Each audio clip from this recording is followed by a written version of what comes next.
Hello Aquarius, great to have you here. My name is Shauna. Today's reading is a general love forecast. As always, take the messages that resonate and release anything that doesn't. Don't forget to like and subscribe to stay connected with upcoming readings. Let's see what's headed your way, Aquarius. For you when it comes to the housing situation.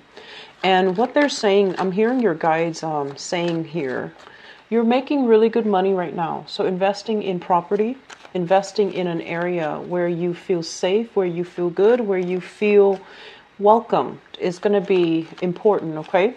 And so that means, if you have to pay an extra amount of money in order to get your own private personal haven, that's fine too. That's money well spent. And you definitely can accumulate more wealth, but having that refuge, that place that you can call home to go back to and to do your work and to decompress and to invite people over, that's really, really important for you. You need that independence. And so having that as kind of like the stabilizing thing in your life right now is going to be very monumental and instrumental to allowing everything else to stabilize in your life. So I do see many of you shifting into a new home situation, and it's going to be very good. What I'm feeling is, I feel like some of you were kind of in a space where your freedom of movement was heavily restricted, okay?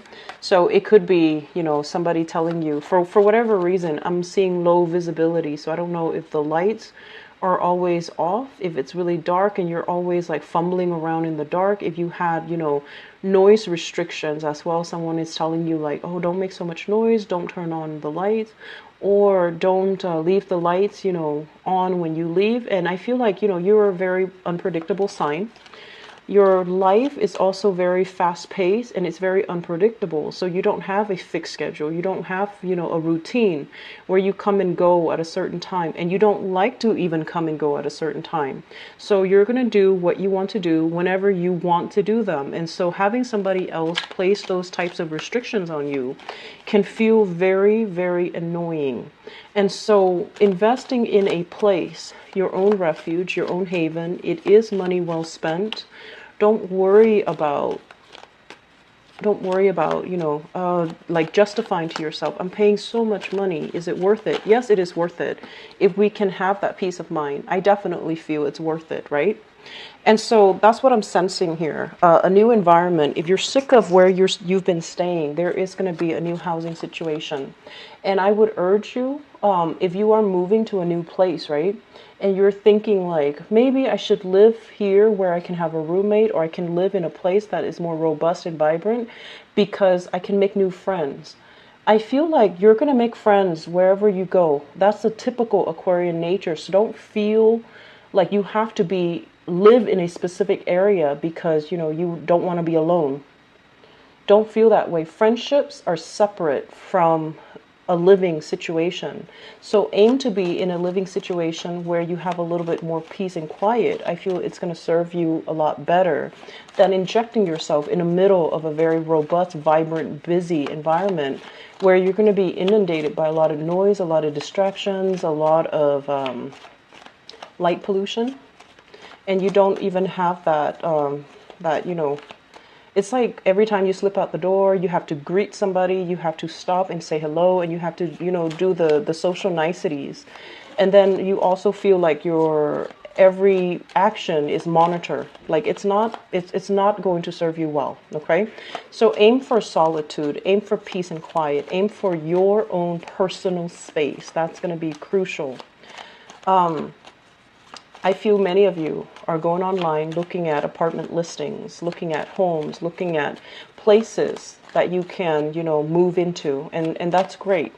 And I'm also sensing, money is coming in abundantly. So you're going to be investing quite a bit when it comes to decorating your new space. And I'm also sensing furnishing the area, buying essentials, buying things that you need, okay? So it looks very good in that regards. I feel like it's going to be the force that stabilizes other areas in your life. So having a home that you can call home, it's going to be transforming all the other sectors in your life. when it comes to work, what I'm sensing is there is going to be, it's like a juggling act. And I also feel like wherever you're currently working, you're not making the same amount of money that you thought you would be making. You're not feeling as safe and secure as you did, back in the days when you first started the job. So I feel like you're looking elsewhere. You're kind of casting a wider net. You're scanning the horizon for new opportunities. And some of you are even like exasperated or frustrated with the current work situation. And you're just like, I'm putting in a lot of work and I'm not getting the reciprocal amount of financial resources. And so there's this balancing act about, is it still worth it? Is it still feasible? Should I still stay here? Should I go somewhere else? For those of you who are self-employed, who are working on a commission basis, there is going to be a little bit of a lull this month when it comes to clients. And I feel like it's a natural, economic cycle. It's not something that you need to worry. So people might be a little bit more mindful about spending money. So there might be a little bit of a spending freeze from clients. And so you're not, you're not going to be super busy when it comes to work, okay? And so don't worry, it's going to pass. And I feel like moving into, the next month, the spending is going to be moving again. It's going to be moving along again. So the freeze is happening only for this month in November. And I feel like all the other months that it's going to, it's going to free up. It's going to start flowing again. I'm sensing as well, there is somebody in your work sector, a very, very trustworthy friend, confident, that you actually really, hold in high regards. And I feel that because they're there, you feel safe there. Okay, so I almost want to say pegging your sense of safety onto somebody else. But I feel like you admire this person, you look up to this person, and you feel safe there. You feel like you and them have a common purpose. But I do sense this is the month where you're going to have to really reassess, what is really my safety net? It shouldn't come from other people. It should come internally. And the safety net, like I said, the foundation, the safety net is going to come from having that own space that you can call your own, where you can decompress, where you can feel safe.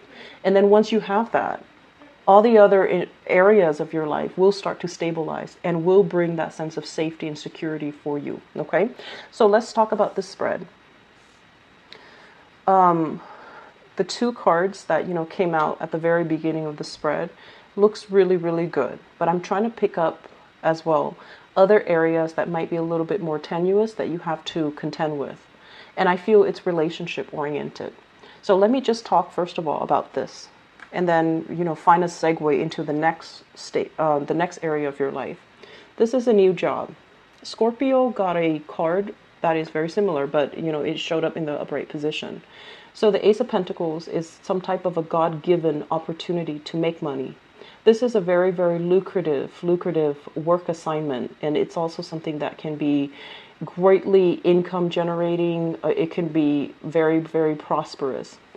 You're looking at this and you're just like, I feel like some of you might need to make a move for this and you're not sure if the move is worth it. And then some of you are kind of like toying with the idea of, self-employment, thinking like, do I really want to take this job? This seems to me like a regular 9-to-5 job. Okay, it doesn't feel to me like it's an entrepreneurial endeavor. It feels to me like you're working under somebody else. And so you're kind of deciding, I'm safe where I am right now. There's a lot of money. I get along with everybody there. Everyone there is ambitious. They're on the same page. They want to collaborate and work with one another. So there is stability and harmony in the current work environment, where you might be working with like coworkers that are all different nationalities, all different age groups. So you might have somebody that is, on the verge of retiring, and you're just like eyeing the position thinking, well, if they leave, new positions will open up. You're working with people that could also be a lot younger than you, and you're kind of, revered, and you're held in high regards because they look at you and they believe that you know what you're doing and you can help them. So I feel like it's a very dynamic environment across like it feels like there are a lot of different age groups. You know, it's like a broad spectrum in age, a broad spectrum in ethnicities.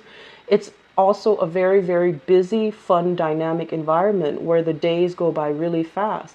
And you like that.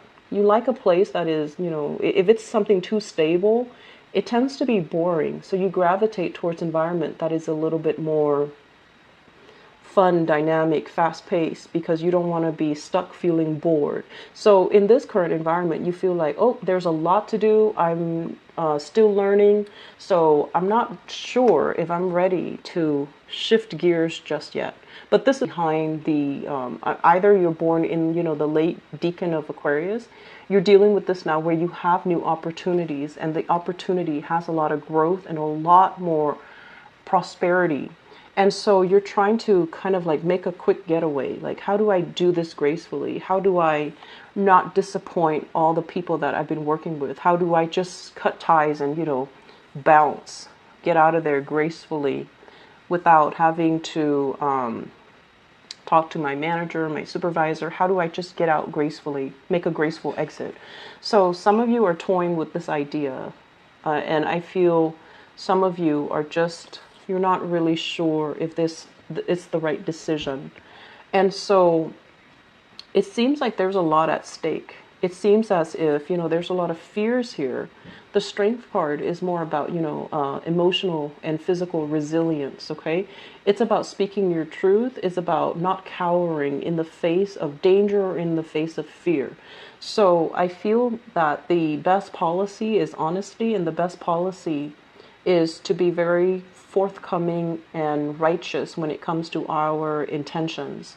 So I do feel many of you are going to be shifting gears, and it looks really good. And I feel that, you know, this phase where you've been going on the job interviews, trying to impress people, and feeling very empty-handed, feeling almost as if you're settling or you're selling yourself short, feeling like you had to take a job because of, you know, security reasons, rather than a job that really inspires you, that really motivates you to get out of bed every morning. I feel like that phase is over, because you have something really phenomenally amazing coming into the picture.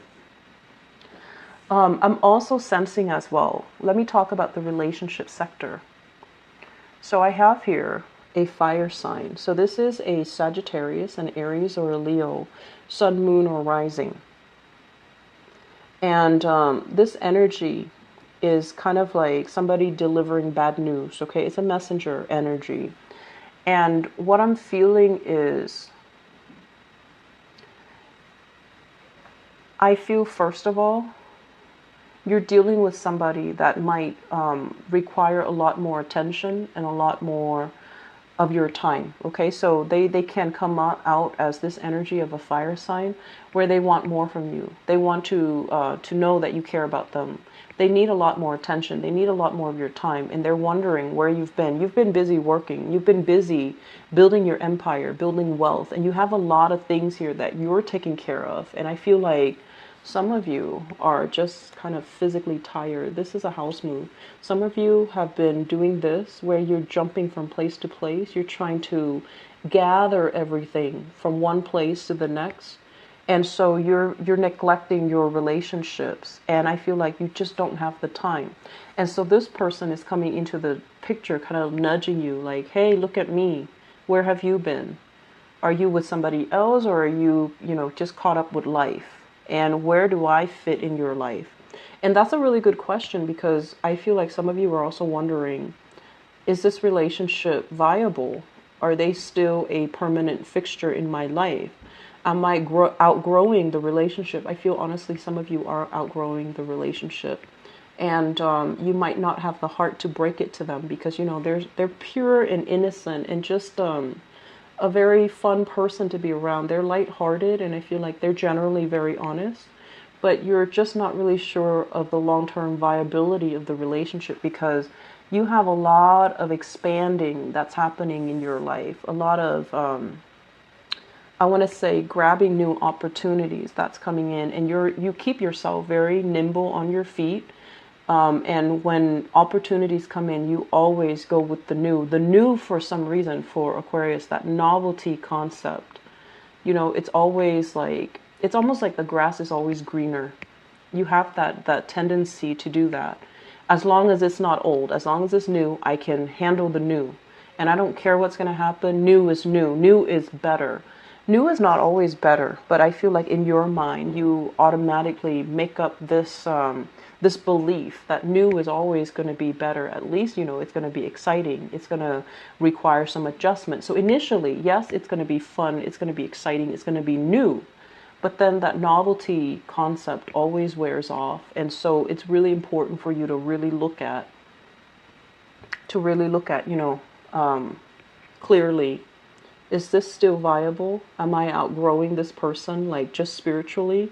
Or is it no longer proving to be new and exciting anymore, and that's why you want to leave it behind? But I feel like there's going to be a little bit of, you know, I want to say like attention seeking from your partner, and I feel that they want to feel close to you again. They feel neglected, and they feel like you're not really in the picture, okay? What I'm also sensing as well is some of you are in a relationship where the fun in the romance, for whatever reason, there's always a third party tagging along. It could be children, or it could be, you know, family. So there's like always a third wheel, or there are always other parties interfering. I'm not sensing exes. I honestly, I'm not. It's not like, you know, your ex or their ex is like poking their heads in the picture. I just feel like there's an element of, you know, having a lot of people always around. And so you can't really have a normal one-on-one type of a relationship. If that sounds like you, Aquarius, you need to somehow create the space so that your relationship can thrive, because it's really affecting your relationship. And I feel you or your partner is no longer feeling like this is viable. It's almost like, you know how you have some people, I see this a lot in TV shows, but I don't really see it in real life, but you know, it does happen, I'm sure, where you have a friend that's always tagging along. You have a brother that's always tagging along, or you might be in a relationship with someone with children and they have children tagging along. And so when you're trying to have a relationship, especially at the very beginning of a relationship, you want to carve out that alone time so that you can get to know your partner. You want to, you know, isolate the relationship partner, not because, you know, of manipulation or jealousy or whatever. It's all about spending the time to properly get to know somebody. And I feel like with a lot of Aquarius, you know, the lines between who you're dating and who you're friends with, it kind of blurs, right? And so you feel like it's okay to bring my boyfriend, to, you know, to bring my friends along when I'm going on a date with my boyfriend or girlfriend. And so try to really reassess this, because I feel like your partner, or, you know, if your partner is doing this, you might not like it. And so it's really important to have these discussions. I just feel like a third wheel, somebody is, you know, coming along, dragging along, being dragged along, or some interference in your relationships here. And it's coming in at an inopportune time. And this is the month, it might have been happening, but this is the month where it proves to be very burdensome, and it's not something you can sweep under the rug or you can ignore anymore, okay? So moving forward, what I do sense overall is we have a lot of work energy. And you know, this general reading is going to be heavily focused on work and finances and your career. But we have a situation here where I feel, you know, you guys work really hard, and you're scrambling, you're trying to save up. So I feel like, you know, since last month was a big spending month, and money kind of slipped through your fingers. So this is the month where you need to, you know, keep track, itemize, and try to reduce spending, especially frivolous spending. So everything you do now, this month, has a purpose. If you are buying something, it has to serve a function in your life, which is great, which is the way that we should, you know, approach money and resources. Everything that you do has to have a function, and you're trying your best to limit spending. You're trying your best to save up. You're itemizing things. You're setting a budget for yourself, which is actually similar to a Scorpio reading that I did. And so I do see many of you kind of like with spreadsheets, trying to do the bookkeeping, trying to sit down and sort through your finances, trying to, even get a head start when it comes to tax season as well for those in the United States. So you're going to have to, really sit down and think about, what are essential items? What can I live without? What do I need to get rid of? So I see you with piles, piles in front of you. One is like a throwaway pile. The other one is a maybe pile. And the third one is like a keep pile. So you're, sorting things out. What do I absolutely need in my new space, in my new life? And what can I do without? So you're getting rid of a lot of sentimental items, things you've accumulated over the years, things that, even you have created with your own two hands. Artwork, pottery, jewelry, things that you physically created or things that were given to you. And I'm also sensing this environment here where if you are moving, you have a lot of stuff that you absolutely need to get rid of. This is like wealth that is, generational. It's accumulated over time. And I do see lavish furnishing, thick, heavy, tapestries, thick, heavy curtains, really expensive rugs or exotic looking rugs. So a lot of things in your house that are just cluttering your space, cluttering your mental processes, cluttering your life. You need to get rid of them. And the best policy, I always feel, when it comes to donations, it's always good to donate things that we don't need, because there's always somebody out there that can make use of it. But there's no point in donating scraps, right? Things that you absolutely hate or things that are no longer functional, like a torn piece of clothing. Mainly because the whole point of donation is to really think about, okay, I really like this, but I have to part ways with it. So I'm going to give it to somebody else that can make use of it or that can treasure it the way that I do. That is the mentality that you're supposed to take when it comes to donations. It's not about giving away, your trash. It's about giving away things that you still hang on to for whatever emotional reasons. But now you can finally come to a point where you can get rid of it because it's going to serve its function and its purpose in somebody else's life, somebody that needs it. So a lot of trips taken to Goodwill, a lot of trips taken, to donation centers. That's in store for you. Make sure your car is fully, stocked, and make sure your car is fully gassed up, okay? I feel like, the whole donation concept, it is going to bring about really good energy. I feel like it's, just the law of attraction. You give, and you should also, if you give back, you will also get that blessing back to you tenfold, okay? So I do feel many of you try to part ways with some things because you're carrying a very, very heavy load. And if you can unburden yourself, it's going to feel so much better and so much lighter. I'm also sensing, if you're going into a house situation and there are a lot of people, it's going to feel like you're not really home and you're going to make a move again. So try to do it right so that you're not carrying that new energy into the next month and during Mercury retrograde cycles. You will misplace items, you will lose things, or the home that you thought you wanted or the job that you thought you wanted, it's going to be below expectations, okay? So I'm going to leave you guys with that. Money looks very, very good, and you're definitely curbing your spending, which is great. I do see new jobs. I do see as well, many of you, I just feel like, needing to stand up for yourself, needing to, face your fears head on, and don't shy away from conflict. Don't recoil, okay? And at the same time, gather your thoughts so that you are speaking in a way where it shows you're the person in authority. Okay, so don't let other people dictate the narrative. Take charge of the situation. Speak loudly and firmly. Okay, So Aquarius, best of luck with everything. I wish you all the very best for, you know, the closing of this year, okay? Take care of yourself. If you'd like to book a private reading with me as well, please visit my website. It is in the description box below. I'll be back for your love reading.